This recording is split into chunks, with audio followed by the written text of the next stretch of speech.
जीवन की अधिकांश गलतियां जल्दबाजी में लिए गए फैसलों के कारण होती हैं, इसलिए सोचें, विश्लेषण करें, फिर उस पर काम करें।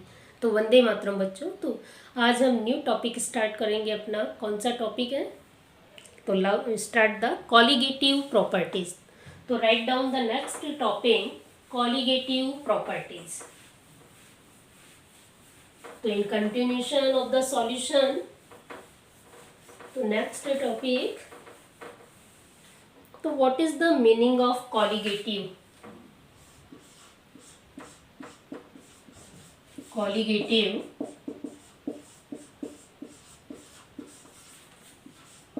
properties. Colligative properties को colligative properties को का मीन्स होगा, को का मतलब क्या होता है? टुगेदर, साथ साथ। कॉलिगेटिव प्रॉपर्टीज को का मतलब है together. And co together, ligare, दूसरा वर्ड क्या होगा बेटा? यह लिगेयर, LIGARE। तो ligare is Greek word, Latin word है ये भी एक। और लिगेयर का मीनिंग होता है टू बाइंड, बांधना, टू बाइंड। तो what is the colligative properties? Those properties, write down the definition. Those properties which depends on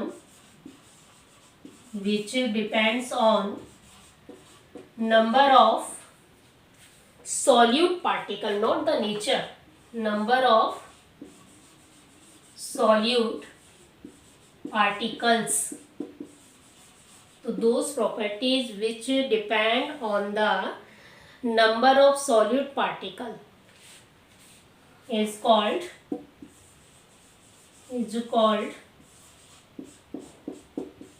colligative properties.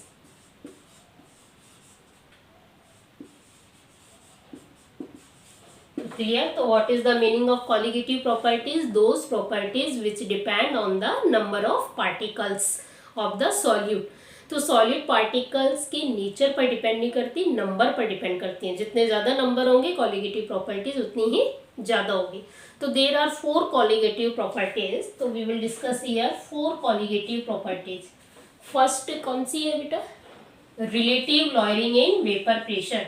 तो today we will discuss the relative lawyering. Relative का मतलब किसी के respect में निकालना। तो रिलेटिव, तो हम यहाँ सॉल्वेंट प्योर होता है, सॉल्वेंट के रेस्पेक्ट में निकालेंगे। तो रिलेटिव लॉयरिंग इन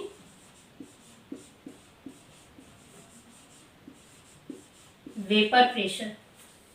ठीक है। सेकंड क्या होगा? Second, elevation in boiling point. Elevation का मतलब होता है इंक्रीज होना, बढ़ना। Elevation in boiling point, it is also colligative properties. तो elevation in boiling point. Third properties, depression. Depression का मतलब डिक्रीज होना। तो डिप्रेशन, जैसे हम डिप्रेशन में चले जाते हैं। तो depression in freezing point. Freezing point में डिप्रेशन, कमी होना। Depression in freezing point. And last is fourth, osmotic pressure. तो very important, this topic is very important, osmotic pressure.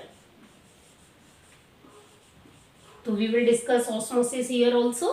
So next topic is osmotic pressure. So there are 4 colligative properties. First, relative lowering in vapor pressure. Second, elevation in boiling point. Third, depression in freezing point. And fourth is osmotic pressure.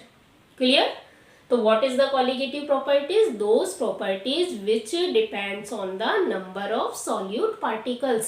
जितने ज़्यादा solid particles होंगे उतनी ही ज़्यादा colligative properties होगी। तो now we will start first colligative properties, relative lowering in vapor pressure. तो now write down the first property, relative lowering in vapor pressure.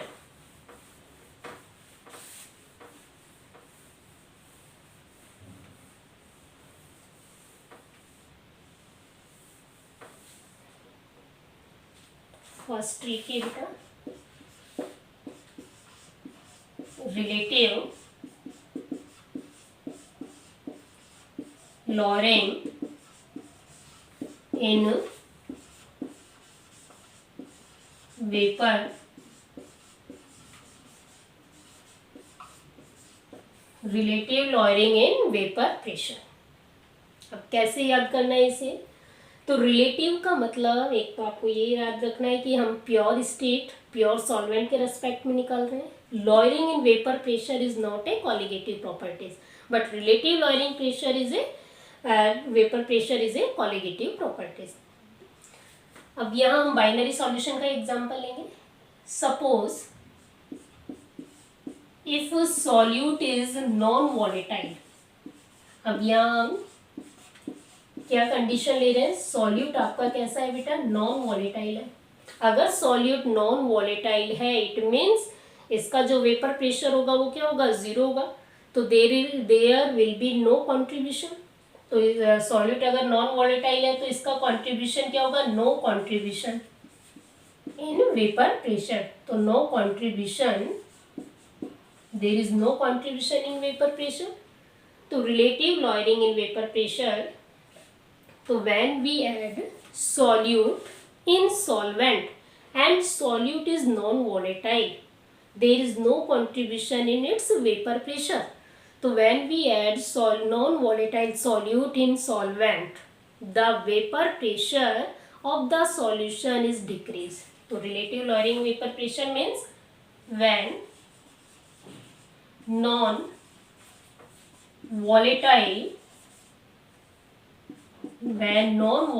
solute added in या mixed in solvent, the vapor pressure lowering हो जाएगी, decrease हो जाएगा। the vapor pressure of solution will be decrease। Clear? इतनी सी बात समझ में आ गई। आपने सॉल्यूट को किस में ऐड कर दिया? सॉल्वेंट में ऐड कर दिया, लेकिन आपका जो सॉल्यूट है वो नॉन वॉलेटाइल है तो उसकी वेपर ही नहीं बनेगी, तो कंट्रीब्यूशन उसका खुद का 0 हो गया।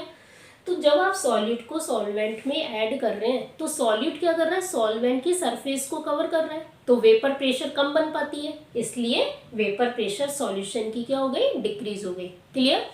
तो now suppose the solution, this is the binary mixture. अब आपने जो सॉल्यूशन लिया है, जो आपके पास मिक्सचर है वो बेटा कैसा है? मिक्सचर जो आपके पास है वो कैसा है? बाइनरी है। तो इन बाइनरी सॉल्यूशन एक कंपोनेंट आपके पास कौन सा है? ए है। ए कंपोनेंट, तो ए को आप क्या मानोगे? Binary solution mole fraction of the A component. A component आपने लिया, मोल फ्रैक्शन क्या हो गया इसका? एक्स ए हो गया। ये आपका क्या है बेटा? सॉल्वेंट है। Suppose this is the solvent. आप 1 और 2 भी मान सकते हैं। बाइनरी सॉल्यूशन में ये आपका सॉल्वेंट हो गया। दूसरा कंपोनेंट है आपके पास बी, ठीक है, उसका मोल फ्रैक्शन क्या होगा? बी कंपोनेंट का एक्स बी होगा, ठीक है। ये आपका सॉल्यूट है, और लेकिन हमारा सॉल्यूट कैसा है? नॉन वॉलेटाइल है। सॉल्यूट इज नॉन वॉलेटाइल, तो इसका कॉन्ट्रीब्यूशन क्या होगा? 0 होगा। ठीक है, यहाँ तक समझ में आ गया। अब आपने पढ़ा था according to Raoult's law P equal to PA plus PB।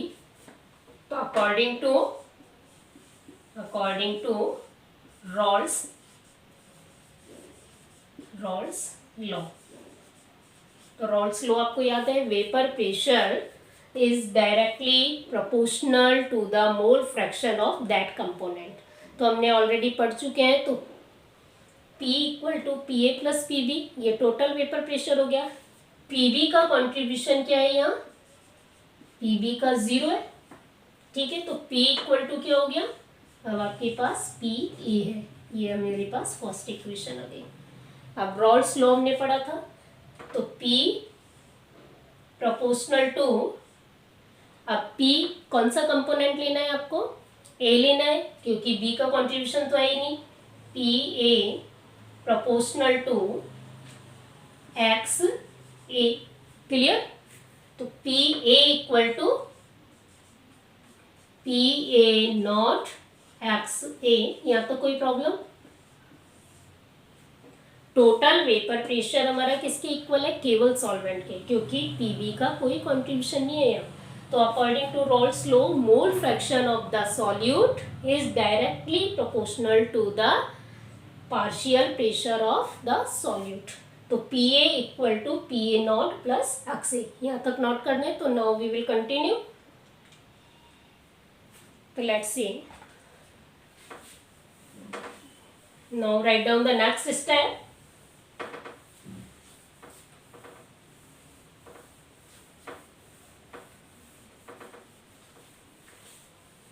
P A equal to P A not X A. अब आपको याद होगा X A plus X B, mole fraction हमेशा 1 के इक्वल होता है, बाइनरी हो टर्नरी हो। तो यहाँ एक्स ए की अगर आपको वैल्यू निकालनी है तो क्या लिखोगे बेटा, X A equal to 1 minus X B, this is the equation number 3। यहाँ तो कोई प्रॉब्लम, ओके। अब देखिए, तो relative lowering in vapour pressure, पहले हम लॉयरिंग इन वेपर प्रेशर निकाल लें, बाद में रिलेटिव निकालेंगे। तो लॉयरिंग इन वेपर प्रेशर, अब आपने सॉल्यूट और सॉल्वेंट को मिक्स कर दिया, तो लॉयरिंग इन वेपर प्रेशर, तो वेपर प्रेशर में कितना कमी हुई, कितना डिक्रीज हुआ, तो वो वेपर प्रेशर किसके इक्वल होगा, डेल्टा पी। डेल्टा पी का मतलब चेंज ए।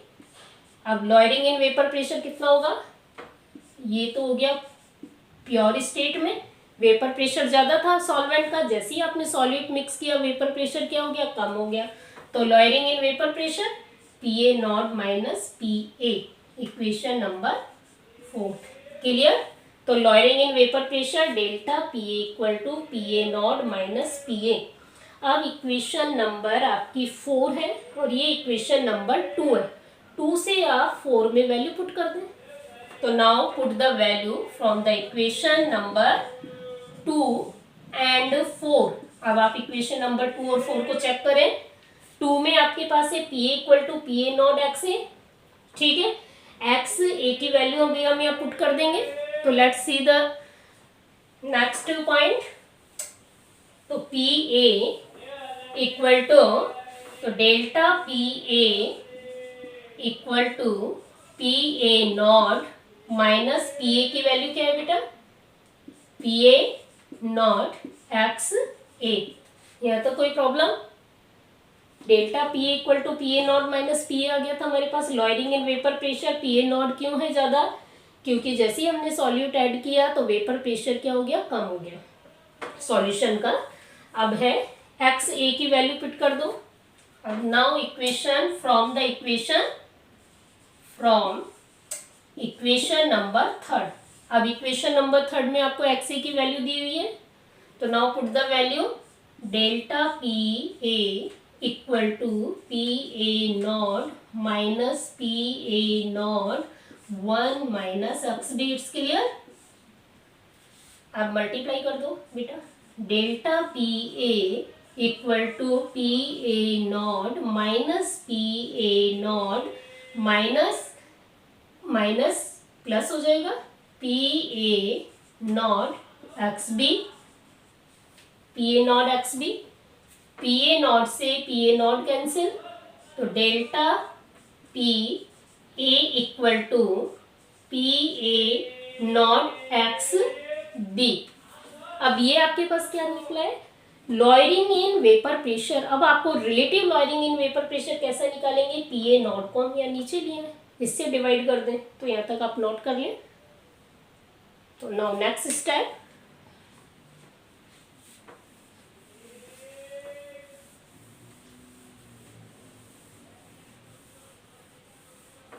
ठीक है, अब इस स्टेप को देखिए अब बेटा, delta P A equal to P A not, तो एक्स बी इक्वल टू क्या हो जाएगा, X B is the mole fraction of the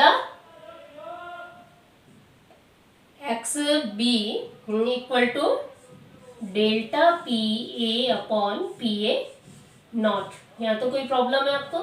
no. तो delta P A upon P A not, इसी को ही हम बोलते हैं relative lowering in vapour pressure. अब इसकी वैल्यू आप पुट कर लें, एक्स बी इक्वल टू क्या हो जाएगा, डेल्टा पी ए की वैल्यू आप ऑलरेडी लिख चुके हैं, क्या थी, P A not minus P A divided by P A not. Okay, तो P A not minus P A not, इसी को हम बोलते हैं relative lowering in vapour pressure. Relative lowering in vapour pressure. तो relative lowering in vapour pressure, clear. अब X B को आप कैसे कैलकुलेट करेंगे, तो let's see the X B mole fraction. ठीक है, मोल फ्रैक्शन, बी क्या है, ये आपका सॉल्वेंट है, ए आपका सॉल्यूट था, सॉल्यूट नॉन वॉलेटाइल था। तो एक्स बी को आपको कैसे कैलकुलेट करना है, मोल फ्रैक्शन आपने पढ़ाई था, कैसे निकालते हैं बेटा X B.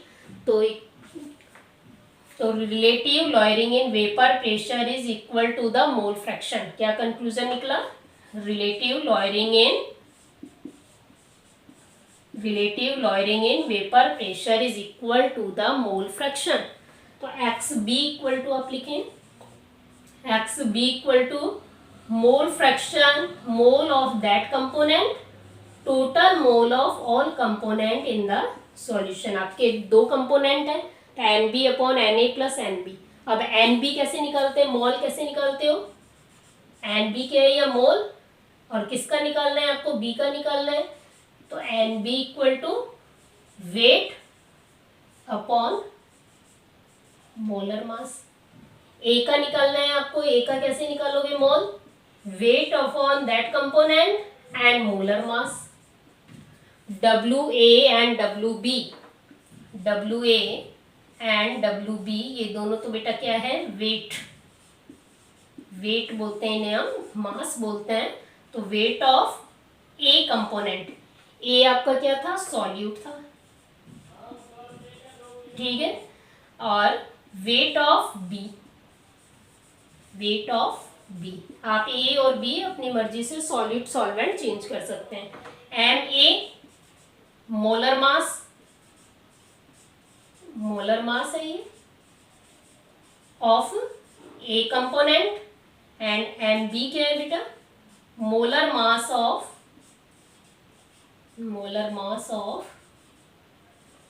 B component. Okay, अब यह कंडीशन देखिए, एन बी, आप एक्स बी निकाल रहे हैं, तो N B upon N A plus N B. Suppose N B is less than N A, अगर आपका जो एन बी है solution is less than N A, तो एन बी बहुत कम है, 0.0000 समथिंग है, तो आप इसको इग्नोर कर सकते हैं। तो वी कैन इग्नोर, इसे आप इग्नोर कर देंगे, तो एक्स बी इक्वल टू क्या हो जाएगा, N B upon N A. Clear. तो N B upon N A को हम कैसे लिख सकते हैं बेटा, W B upon M B, ये तो आपका क्या हो गया, एन बी हो गया। एन ए को कैसे लिखोगे, W A upon M A. यहाँ तक कोई क्लियर हो गया, क्लियर। अब एक्स बी की वैल्यू आपके पास क्या हो गई, W B upon M B, M A upon W A. Clear. अब यहाँ आप एक्स बी की वैल्यू पुट कर दें, put the value of X B, तो व्हाट इज द आंसर, तो एक्स बी की वैल्यू आप यहाँ पुट करें, आंसर निकालें, क्या आंसर होगा बेटा, देखो, P A not minus P A upon P A not. Clear, यहाँ तक समझ में आ गया। अब एक्स बी की वैल्यू आपने क्या कैलकुलेट करी है, W B upon M B, W B upon M B, ये हो गया। नीचे एन ए है, तो W A upon M A ऊपर चला जाएगा, तो W A into M A, W A into MA। तो ये फॉर्मूला आपको लर्न करना है। आपको क्वेश्चन में न्यूमेरिकल आएंगे इस फॉर्मूले से रिलेटेड। तो फॉर्मूले से रिलेटेड न्यूमेरिकल में आपसे MB कैलकुलेट कराते हैं कई बार, ठीक है। तो और वैल्यू आपको गिवन होगी। तो PA नॉट माइनस PA, ये हो गया relative lowering in vapour pressure, और ये क्या हो गया बेटा, मोल फ्रैक्शन। तो इट्स क्लियर। तो how to calculate the molar mass MB from this equation. So now it's clear. So have a nice day. Thank you.